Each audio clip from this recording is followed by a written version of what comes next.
Our News is brought to you by Alive. Coming up tonight on Our News, the National Security Minister on the defense after DNA members arrested yesterday. DNA leader Arinthia Komalafi questions the power of the police commissioner and how the Bahamas is getting one step closer to herd immunity.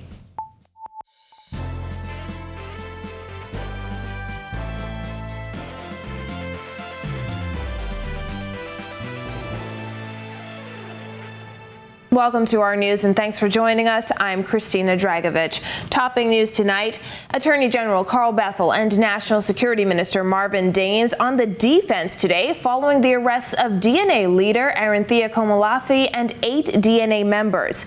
Both cabinet ministers responding to claims the arrests were politically motivated, calling those allegations shocking and unfounded. Jasmine Brown reports. Now, both the National Security Minister and the Attorney General were frank in their comments as they insisted no one is above the law and the police are independent with their investigations. The law does not apply to some and doesn't apply to others. We had a clear example that day. You had the taxi drivers who applied for a permit and they demonstrated peacefully. You had another group who did not apply for a permit and who probably did not see the need to apply for a permit and tried to overrun Parliament, injuring officers in the process. But we are willing to overlook that and to say that someone's right is being infringed upon. Members of the DNA, including DNA leader Arinthia Komalafi, were arrested and held by police at Central Police Station for 5 hours for attempting to breach Parliament and for unlawful assembly during a protest earlier this month. The DNA demonstrated on Bay Street on March 3rd against the emergency order and demanded that Prime Minister Dr. Hubert Minnis ring the bell. They proceeded to overrun the officers and take over Parliament. And I believe that there are video clippings to that effect. But I saw nothing from the media expressing dismay about persons who were seeking leadership in this country. First and foremost, they did not have a permit. Okay, the police I guess they were willing to overlook that. As for the support the DNA received, the National Security Minister said this. Others joined in. You know, we have the usual suspects who will come out, not having the information, but who come out and say they're standing for justice. And some people look at opportunities like this, right? To jump on a bandwagon.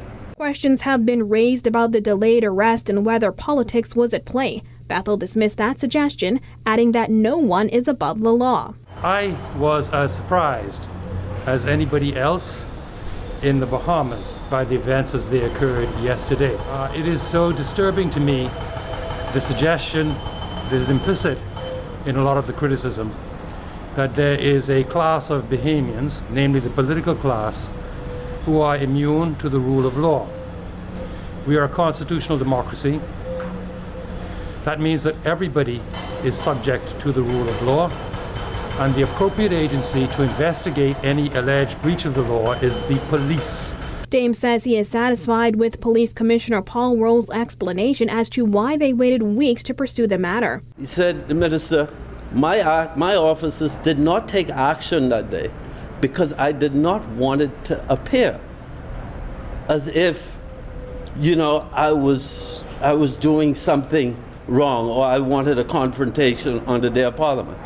So within his legal rights as the Commissioner of Police, he decided to proceed summarily. That's the law. He's governed by the law. He then went on to tell me that he waited for this period until things kind of died down. Reporting for Our News, I'm Jasmine Brown. Well, following her controversial arrest, the Democratic National Alliance leader is reflecting on the ordeal, which she says has left her questioning how the powers of the commissioner are used. Kyle Joaquin caught up with Komalafi in a special edition of Our News series, Meet the Candidate. It just raises the suspicion of, okay, if you do have this latitude to be able to execute your function, do you then use it conveniently depending on what's going on? The DNA leader says the timing of Monday's ordeal was a bit more than interesting. She said a day after DNA members joined prison officers protesting outside of the Ministry of National Security, she was informed that she would have to come down to the police station for questioning. However, that turned into her and 8 other party members being held in police custody for 5 hours. The reason? A protest they led 3 weeks ago in Parliament Square.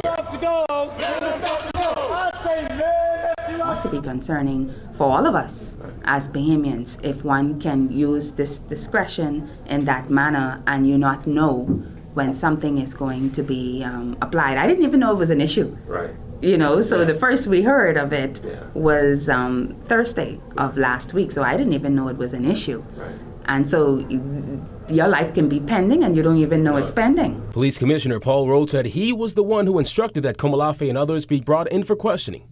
During the 5 hours in police custody, Komolafe said she spent most of it in prayer and thinking about her family, especially her children, who knew she had a meeting with police, but expected her to be home at least by noon. Just a sense of calm to know that everything will be all right. And so I explained it to them. I don't think they knew the magnitude of it, because to be quite frank with you, I don't know if I even knew the magnitude of it, of what was transpiring. Hours later, Komolafe would emerge through the doors of Central Police Station into the arms of her husband.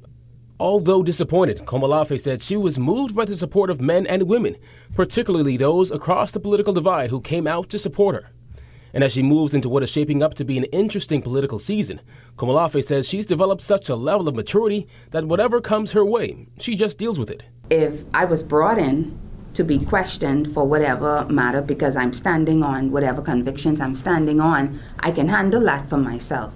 But then I also have to be mindful of the fact that it has an emotional and psychological impact on persons who support me, and more including my family members like my husband, my children, my parents. And now being the first woman to head a major political organization in the country, she's up for the fight and said this election is different. For starters, she switched constituencies from Killarney to Carmichael, an area she grew up in. I wanted to go back there into that community and be able to give back what it gave to me, which was life and inspiration. An attorney who has also studied finance and accounting, Komolafe says despite the many hats she may wear, her favorite roles are those she plays within her family. I am a wife of almost 16 years now, a mother of 3 children, an 11, a 12-year-old, and a 14-year-old. And I have a pet dog whose name is Onyx. She's the life of the house, in addition to everything else that goes on. And I'm a daughter and a sister. And in fact, that's the part of my life that I treasure most. With this edition of Meet the Candidate for Our News, I'm Kyle Joaquin. In other news, about 500 people are being vaccinated daily, according to nurse in charge at Loyola Hall, Sherry Ann Brister. Many of them are over age 60. Our Jillian Gray was there today. They came in wheelchairs with walkers and some with their caregivers. The over 60 grouping is overwhelmingly supporting the vaccine rollout. I am happy because I'm tired of doing this. I feel liberated. 79-year-old Sylvia Patricia Graham and 70-year-old Deidre Woods arrived at the vaccine center at about 9:45 a.m. and by 10:15 a.m. they were walking out the door smiling. It was the same for John Turnquest and Joseph Lewis. My dear, I love life. I love living. And I want to be sure that whatever's good for me, to keep it that way. As soon as it's introduced to the Bahamas, I want to be second in line. Because I heard the Prime Minister say he's going to be first, so I said I'll be number 2. 66-year-old Lewis was joined by his daughter and wife, who both got the vaccine. I had no fears. I just wanted to take it. Yeah, because my thing is I know that other people have taken it. The first phase of the vaccine includes medical professionals, caregivers, and persons over 60 years old. 89-year-old Dr. Michael Gerasimos says, as a former general practitioner, he knows the benefits of vaccinations. He was joined by his neighbor and caregiver, Jacqueline Derrica. I feel more confident, and I'm still going to wear my mask because it's essential, but I feel a bit more protected. Did you feel the stick at all? I'm not sure. No, it was fine. No, she had sweet hands. As she has pre-existing conditions, Miriam Emanuel says taking the vaccine was a no-brainer for her. I am not listening to all the the talks on the media or the social media or persons who get their own opinion. I listen to science, the professionals. We spoke to senior nursing officer Sherry Ann Brister, who says they've seen their numbers steadily increase. They're seeing about 500 people daily now. We have also seen an increase in our healthcare workers coming to get their vaccination. We met Petty Officer Wellington Davis during his 15-minute observation. Were you nervous at all, sorry? At first, yes. But as soon as you were finished, you felt good. Both he and Chief Superintendent Matthew Edgecombe say they're encouraging other officers to get vaccinated. A lot of us were affected, a lot of officers on the front line, and they know to protect themselves and their family, they need to do it. Yeah. I don't see the big risk in it. All right, I see a risk in not doing it. Reporting for our News, I'm Jillian Gray. Thanks, Jillian. A little later, we take a look at how Grand Bahamians are receiving the jab. Well, the Bahamas could achieve herd immunity to COVID-19 by the start of the summer, according to Minister of Health Renward Wells, who today declared that the Bahamas is in the final stretch of the fight against the virus. Given the fact of the amount of Bahamians who've already been exposed to COVID, if you do the math, it says a lot of Bahamians have already been exposed based on the fact that we are around about 8,700 positives. Along with our vaccination program, I do believe by the time we enter the summer that the Bahamas will have entered and we would have reached our desired herd immunity, which means that the country will be able to move in a more positive direction. As of Sunday, more than 1,500 people received the first shot of AstraZeneca vaccine, according to the COVID-19 Vaccine Consultative Committee.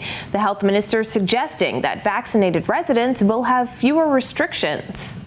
Prime Minister sort of intimated and signaled that when he said those persons who are vaccinated, you can all get together in the same place in a restaurant and not have cause for concern. Well, partly sunny skies in the capital today. Greg Thompson is in the weather studio with the latest. Thanks, Christina. I'm meteorologist Greg Thompson with your first look at weather. Just another beautiful day around the islands. Temperatures warming up into the 80s. We are at mid-70s right now, 74 degrees outside our studios with just a few clouds. Winds are light and variable, around 5 knots. Your feels-like temperature also in the mid-70s. Satellite view around the area. Just another Chamber of Commerce day around the chain of islands. Sunshine everywhere. We have a low-pressure system up near the Grand Bahama area. That will move out. A couple of spotty showers across the southern islands, but very nice evening setting up on the outdoors. That's your first look at weather. Your extended forecast is still to come.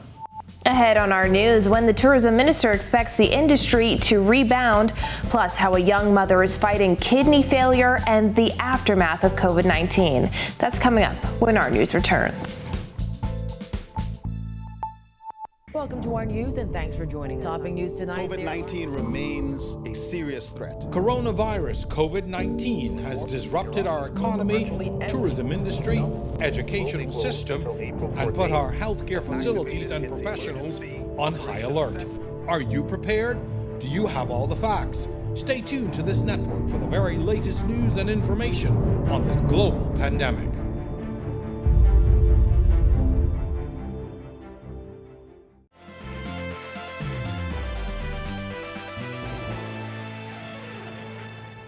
As millions of people around the world become vaccinated against COVID-19, Tourism Minister Dionisio de Aguilar says the tourism sector could bounce back by the end of the year. Bethany McDermott reports. Tourism Minister Dionisio de Aguilar expressing optimism that tourism could rebound sooner than expected. This as he says there seems to be pent-up demand for travel as vaccines become available. I'm hoping by the end of the year we should see a substantial, I don't know if we'll be back to 2019, that was a record year, but certainly well on our way to get there. So I'm feeling much better now than I was 3 or 4 months ago. In June, the tourism minister said it would take the country's #1 industry from 18 to 24 months to bounce back, following the devastating blow dealt by the global pandemic. But today, de Aguilar struck a different tone. He said officials are detecting a monthly uptick in visitors applying for travel visas. And every month we're seeing an increase. And certainly now in March and April, based on the numbers that we're seeing passing through that, and also based on the numbers that the hotels are reporting to us. As we've always said, we expect the numbers to slowly increase through this year. The tourism minister attributed the increase in arrivals to the rapid increase in COVID-19 vaccinations in the United States. He again asserted his view that tourism sector workers should be vaccinated, but noted the decision on if the vaccine is mandatory lies solely in the hands of hotel owners. Diaghilev said he's expecting the trend to eventually pick up. You'll see that the cruise companies are making sure or insisting that all of their staff and all of their guests are vaccinated. Some airlines that you want to go on a particular airline, you have to be vaccinated. So I expect that trend to continue, where persons involved in the tourism industry will start to require that their employees, their staff, their guests get vaccinated if they want to use the facilities or the mode of transportation. However, he said hotel owners are anxious for their employees to get the jab. So we, first of all, from the government side and the Ministry of Health, have to provide the vaccines. And then we have to undergo an exercise to encourage the staff as much as possible to do it willingly. Reporting for Our News, I'm Berthany McDermott. Well, Grand Bahamians are reportedly turning out in large numbers to receive their COVID-19 vaccine following the vaccine rollout on that island. Giorgio Bain reports. The Susan J. Wallace Community Center buzzing with Grand Bahamians eager to take the COVID-19 vaccine. This as the Ministry of Health reports a spike in COVID-19 cases on that island believed to be travel-related. Between March 16th and 18th, there were 27 confirmed cases on Grand Bahama. Minister of State for Finance Kwesi Thompson and East Grand Bahama MP Peter Turnquest, who received the first set of jabs on Grand Bahama, encourage other Grand Bahamians to come forward. Take it not just for yourself, but take it for your family, take it for your community, take it for your country. That it is tremendously important that persons listen to the right information, that they listen to credible sources of information. Very easy, no pain at all, and I'm excited. I want to encourage all Bahamians to take advantages when their time comes. Billie Jane Ferguson, the area governor for Rotary Clubs of Grand Bahama, provided an update on the progress at the center since the vaccines arrived on the island. It's going pretty well. We have a lot of persons showing up to be vaccinated or ask questions in reference to being vaccinated, and so the flow is really good. With persons over 60 years old added to the roster of those eligible for the shot, both Bill Pollard and Chris Payne shared their experience moments after getting the jab. Well, I'm feeling physically fine, but emotionally overjoyed. I think it's a wonderful thing they got this so organized in such a short period of time. It's just seamless. They're doing a wonderful job. You've got to come down here and get your shot. I feel great. It was pretty seamless.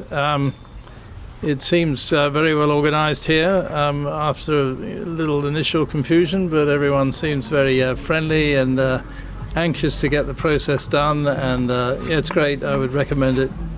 Did it hurt? Didn't hurt a bit. Okay.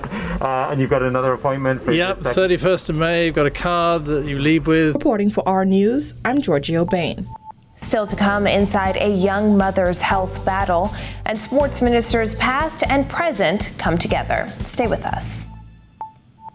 Welcome to our news and thanks for joining us. Topping news tonight. COVID-19 remains a serious threat. Coronavirus COVID-19 has disrupted our economy, tourism industry, educational system, and put our healthcare facilities and professionals on high alert.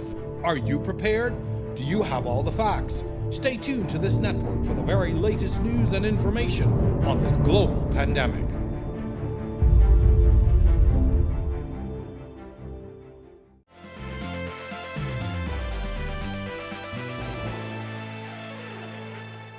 This is Our News. Welcome back. A young mother says her daughter is her inspiration as she battles major health issues, including kidney failure. Jared Higgs tells us that despite her setbacks, the woman has found the strength to keep fighting. 27-year-old Rudia Roll looks most at peace as she sits with her 5-year-old daughter.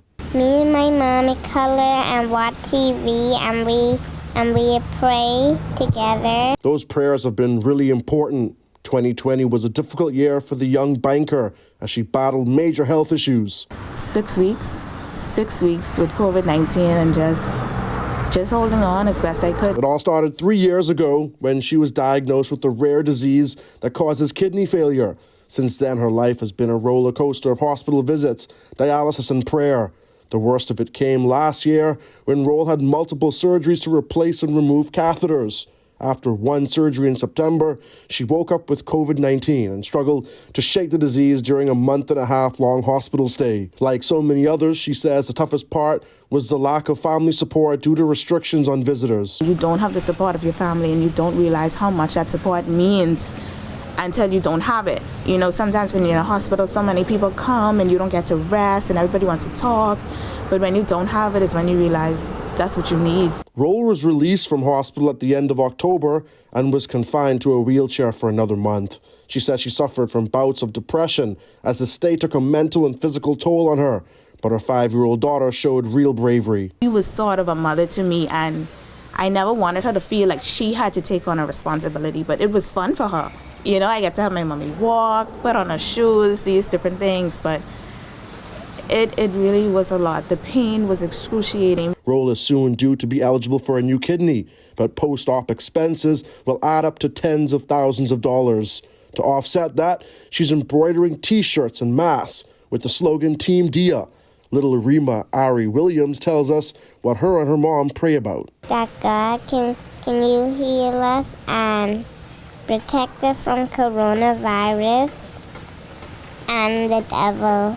Family and friends have also set up a GoFundMe that has already raised nearly $12,000. I hope to stay as motivated as I can to make sure that she has me and I have her. Reporting for Our News, I'm Jared Higgs. Thanks, Jared. Tonight in news, a meeting of the minds as former sports ministers compare notes to affect change. Marcellus Hall has more. All right, thanks, Christina. Welcome to our Sports on a Tuesday, everybody. I'm Marcellus Hall. One of the smartest things or wisest things any leader can accomplish is to understand that it's always best to learn from those who have gone before. Current Minister of Sports and Culture, the Honorable Hiram Lewis, learning that lesson early and putting it into effect with a meeting of his priors. Newly appointed Minister of Youth, Sports and Culture, Hiram Lewis, taking steps to be as efficient in his new post as possible. Lewis yesterday meeting with a number of former sports and culture ministers at the Balmoral in order to trade ideas on subvention, funding, and improvement of sports in the country. Also at that meeting was Michael Pintard, himself a former minister. He talked about getting professional athletes to participate in the growth of sports in the Bahamas. Love the fact that the minister has an interest in having former ministers from both sides of the political divide come and inspire his team to share their ideas, to pledge anew the commitment we have made to the Bahamian people by way of this ministry. And so it's an honor. We have to make sure that governments are continuous. And so I'm honored to be here. To the NBA, where Buddy Hield and the Sacramento Kings faced off with the Cleveland Cavaliers in Cleveland. Kings picking up a much-needed win here, 119-105. The Grand Bahama native logged 38 minutes on the floor. He finished with 19 points, 6 rebounds, and 2 assists. Kings improved to 18-25. They host the red-hot Atlanta Hawks on Wednesday. And that's your check on sports for you here on this Tuesday. I'm Marcellus Hall. Back to you, Christina.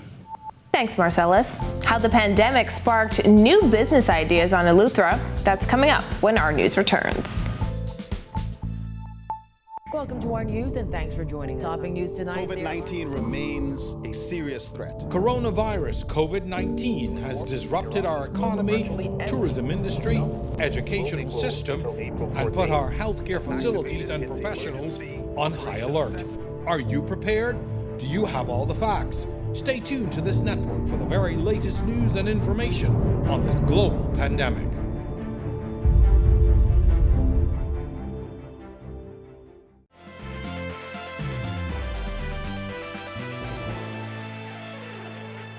Welcome back to our news. Mostly sunny skies coming up, but we haven't had any rain lately. Greg is back in the weather studio with a look ahead. Thanks again, Christina, and a happy Tuesday evening, everybody. Beautiful day around the islands once again. High pressure remains dominant weather feature, extending out of the Atlantic across us. Frontal boundary that was affecting us yesterday is now pulled east. We are going to see a high pressure system in the Gulf of Mexico expand across areas, so very lovely conditions. Warmer temperatures expected by middle of the week. We could see a frontal boundary clip us by the end of the week. Boating forecast for the northwest and central Bahamas tonight through tomorrow. Your winds will fall light and variable, but they become Southeast to south, 5 to 10 knots tomorrow, seas running 1 to 3 feet over the ocean. While in the southeast Bahamas, we expect an east to southeasterly flow at 10 to 15 knots, seas will be running 2 to 4 feet over the ocean.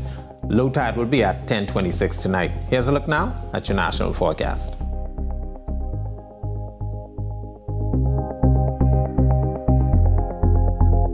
Now look at your extended forecast through Sunday.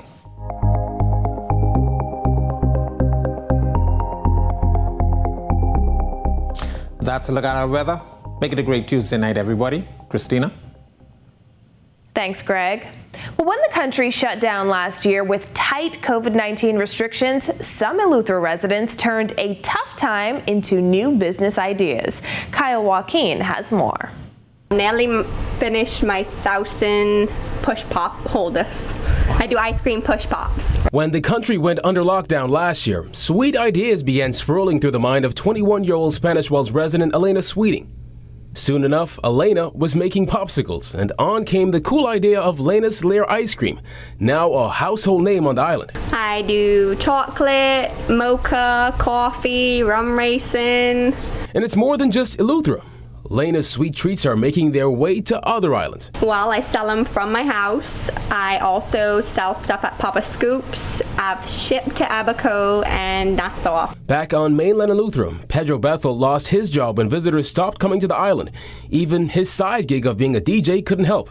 But he quickly pivoted, jump-starting his own customs brokerage company. It's been great. Nobody could travel, so everybody has to be shopping online. We just do that, and that's what we've been doing for the past couple of months, from June, July, let's say July, when things got started with the company, and we've been rolling ever since. Bethel says thanks to an investment by the Island School, which assisted him with a training course and funding through a grant from the Small Business Development Center, his business is making things happen. Plenty of people got terminated during this pandemic. I want everybody to stay encouraged. South Eleuthera especially. Everybody was opening new businesses and was trying to get their own money flow going. So be encouraged and keep going. For Our News, I'm Kyle Joaquin. Thank you for joining us for our news tonight. On behalf of the entire team, I'm Christina Dragovich. Have a beautiful evening, Bahamas. A new episode of Broke Bosses starts now.